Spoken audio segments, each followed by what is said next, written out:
ओम शांति। 8 मई 2025। आज की मुरली का सार।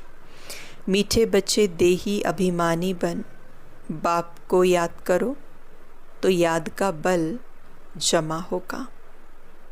मीठे बच्चे देही अभिमानी बन, अगर बाप को याद करो तो याद का बल जमा होगा। याद के बल से तुम सारे विश्व का राज्य ले सकते हो।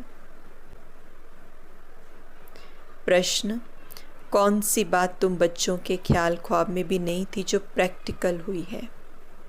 कौन सी ऐसी बात बाबा ने कहा जो तुम्हारे ख्याल ख्वाबों में भी नहीं थी लेकिन प्रैक्टिकल हो गई?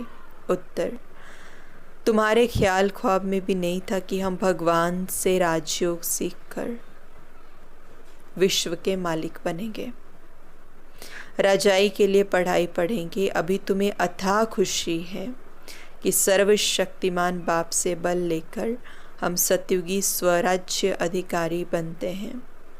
बाबा ने कहा पहले ये पता ही नहीं था कि हम क्या थे और क्या अभी हम इस पढ़ाई को सीखकर बनेंगे, भगवान से हम पढ़ाई पढ़ेंगे। तो बाबा कहते ये कोई रियलाइजेशन नहीं थी, ख्यालों में भी नहीं था, ख्वाबों में भी नहीं था। इस पढ़ाई को सीख के क्या बनना है या मेरे अंदर क्या ट्रांसफॉर्मेशन होना है या उस बदलाव के बाद मेरी जीवन कैसे हो जाएगी। We never thought of it, कभी सोचा ही नहीं था ऐसा कुछ हो जाएगा। ख्यालों में भी नहीं, ख्वाबों में भी नहीं, यानी सबकॉन्शियस माइंड तक ये चीज़ नहीं थी। लेकिन बाबा कहते प्रैक्टिकल तुम्हारे साथ हो गई तो कितने हम भाग्यशाली बच्चे हैं ना। के लिए मुख्य सार। पहला पॉइंट है अपने आप को देखना है कि हम श्री लक्ष्मी श्री नारायण बन सकते हैं, श्री नारायण समान बन सकते हैं। तो ये देखना है हमारे में कोई विकार तो नहीं है, फेरी लगाने वाले परवाने हैं या फिदा होने वाले हैं, ऐसे मैनर्स तो नहीं है जो बाप की आबरू इज़्ज़त जाए। ये सारी चेकिंग बाबा ने दी। पहली चीज़ कि देखना है कि क्या मैं श्री लक्ष्मी श्री नारायण के समान बन सकती हूँ, हमारे में कोई विकार तो नहीं है। मैं फेरी लगाने वाली हूँ या फ़िदा होने वाली। फेरी लगाने और फ़िदा होने का मतलब है कि मेरे जो भी विकार हैं क्या मैं उनको देने के लिए तैयार हूँ, क्या मैं उनको सरेंडर करने के लिए तैयार हूँ, क्या मैं खुद को ट्रांसफॉर्म करने के लिए तैयार हूँ। ऐसे मैनर्स तो नहीं कि बाप की इज़्ज़त चली जाए। दूसरा, अथाह खुशी में रहने के लिए सवेरे सवेरे प्रेम से बाप को याद करना है और पढ़ाई पढ़नी है। भगवान हमें पढ़ाकर पुरुषोत्तम बना रहे हैं। हम संगम युगी हैं, इसी नशे में रहना है। इसका वरदान: सर्व गुणों के अनुभवों द्वारा बाप को प्रत्यक्ष करने वाले अनुभवी मूर्त भव। अनुभवी मूर्त भव, ये वरदान। सर्व गुणों के अनुभवों द्वारा बाप को प्रत्यक्ष करने वाले अनुभवी मूर्त भव। जो बाप के गुण गाते हो उन सर्व गुणों के अनुभवी बनो। जो बाप के गुण गाते हो उन सभी गुणों के अनुभवी बनो। जैसे बाप आनंद का सागर है तो उसी आनंद के सागर की लहरों में लहराते रहो। जो भी संपर्क में आए उसे आनंद प्रेम सुख सब गुणों की अनुभूति कराओ।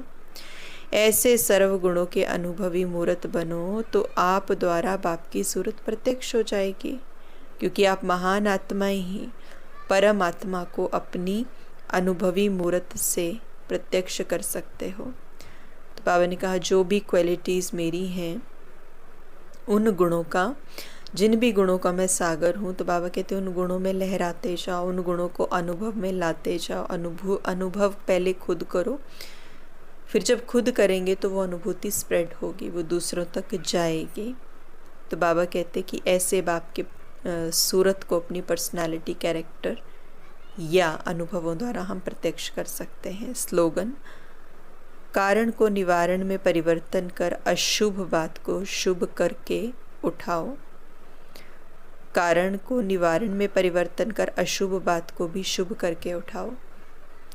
माना जब भी किसी चीज़ का कारण जो होता है हम उसको निवारण कर देते हैं, सॉल्यूशन ओरिएंटेड अप्रोच रखते हैं, तो वो परिस्थिति कितनी भी बड़ी क्यों ना हो, कितनी बड़ी अशुभ क्यों नहीं लग रही हो, लेकिन उसमें भी शुभ ही हम उठा पाएंगे, क्योंकि हमारी जो स्थिति है खुद की वो ज़्यादा पावरफुल होगी, जिसकी वजह से हमें उस कारण का निवारण मिल जाएगा, सॉल्यूशन मिल जाएगा। तो वो परिस्थिति एक बैड लक नहीं लेकिन एक जिसे हम कहेंगे अवसर, वो हमारे लिए बन जाएगी। अव्यक्त इशारे रूहानी रॉयल्टी और प्योरिटी की पर्सनालिटी धारण करो। ब्राह्मणों की लाइफ, जीवन का जियदान पवित्रता है। आदि अनादि स्वरूप ही पवित्रता है। जब स्मृति आ गई कि मैं अनादि आदि पवित्र आत्मा हूँ, स्मृति आना अर्थात पवित्रता की समर्थी आना। कहने का भाव ये है, बाबा कहते कि एक दो शब्द बोले, एक स्मृति एक समर्थी। स्मृति माना किसी चीज़ की याद आ जाना, समर्थी माना जैसे ही वो चीज़ याद आई मैं उस स्थिति में स्थित हो गई, उस स्मृति के हिसाब से मैं उस स्थिति में बैठने के योग्य बन गई, पावरफुल बन गई। तो बाबा कहते जैसे ही स्मृति आई मैं अनादि आदि पवित्र आत्मा हूँ, तो वो शक्ति आ जाती है, पवित्रता की समर्थी आ जाती है, शक्ति आ जाती है। स्मृति स्वरूप समर्थ स्वरूप आत्माएं निजी पवित्र संस्कार वाली हैं। तो निजी संस्कारों को इमर्ज कर इस पवित्रता की पर्सनालिटी को धारण करो। ओम शांति।